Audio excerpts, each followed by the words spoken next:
In talking with clients on a regular basis, I find myself hearing words really related to our relationship.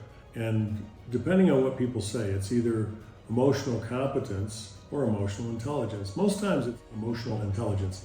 And what I find interesting is how people define that. I'd like to say we get a good test of both our emotional intelligence and our emotional competence when the market does what it does. In the words of Robert Burns, they prophetically wrote, "The best laid plans of mice and men can fail and do fail." And as a result of that, the question becomes understanding what that does to a relationship, potentially when we're talking about investing and people's financial goals. In the short term, it does make it very difficult.